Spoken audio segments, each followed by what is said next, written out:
Good morning, all saints. It is Monday morning, the 8th of March.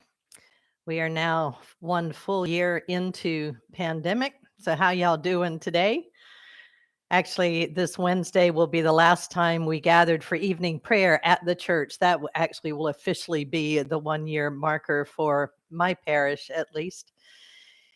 And we had a service of remembrance and hope yesterday afternoon on YouTube right here. If you did not see it, I've received many comments about how meaningful it was to mark this year and remember those who have died, and to also look ahead to the sure knowledge that the day's coming when this pandemic will end. That is certainly our prayer.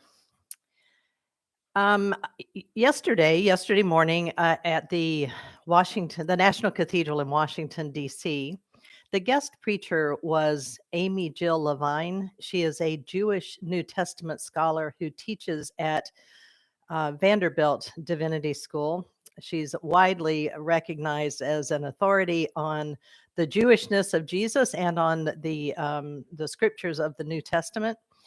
And she's written widely about this. I'm currently rereading a book of hers called The Misunderstood Jew about Jesus. And she unpacked the scriptures in a way that point out ways that our New Testament texts often can be anti-Jewish. And she mentioned that the Diocese of Washington, the Episcopal Diocese of Washington, had passed a resolution that will be sent to General Convention. That's the big 3-year convention of the Episcopal Church,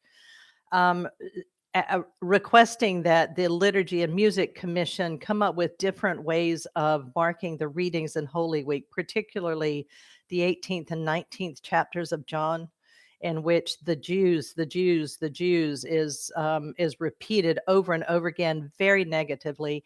And these texts have been used, as we all know, through the centuries for anti-Semitic reasons up to and including the Holocaust, and in recent years, violent actions against Jews in this country and around the world. And I know my congregations know that whenever I preach on those texts, I try to explain them in the context they were written.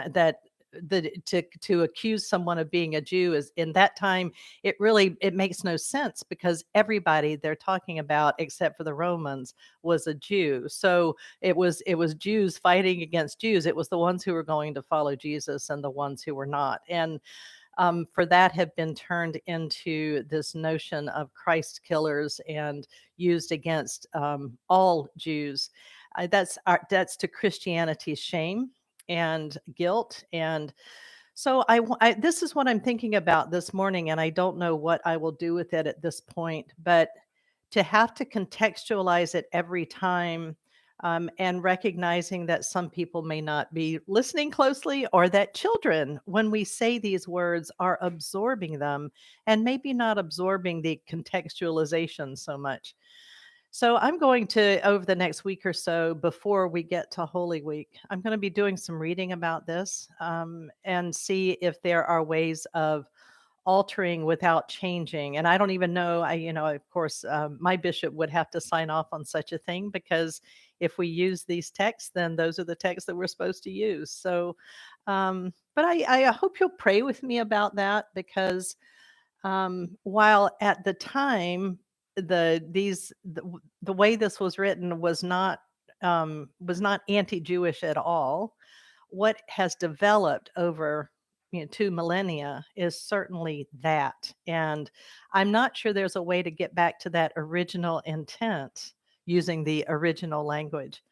So that's what's on my mind for a Monday morning. Maybe that's not where you were today, but it's what I'll be thinking about. But as we approach Holy Week and those narratives where Jesus is crucified, particularly in Matthew and in John, the language can be problematic. And so I think that's something that we need to wrestle with and acknowledge, and be very careful that the way we read our scripture does not it does not create anti-Jewish bias, whether it's from the Gospels or somewhere else. So until Monday, maybe I'll have something new. Until Thursday, maybe I'll have something new and different to talk about then. But those are my thoughts from Monday morning. I do hope that you're all well.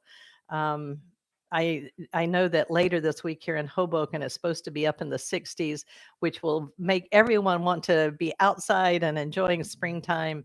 And even now in our area, we're seeing a spike in COVID cases, and it just makes me wonder if it's ever going to end, even if I have hope that I know that it will. And so be of good courage, all of you. Know that you remain in my prayers. Excuse me, in my prayers and in my love and in my heart. And I send my blessings to all of you and those you love and pray for.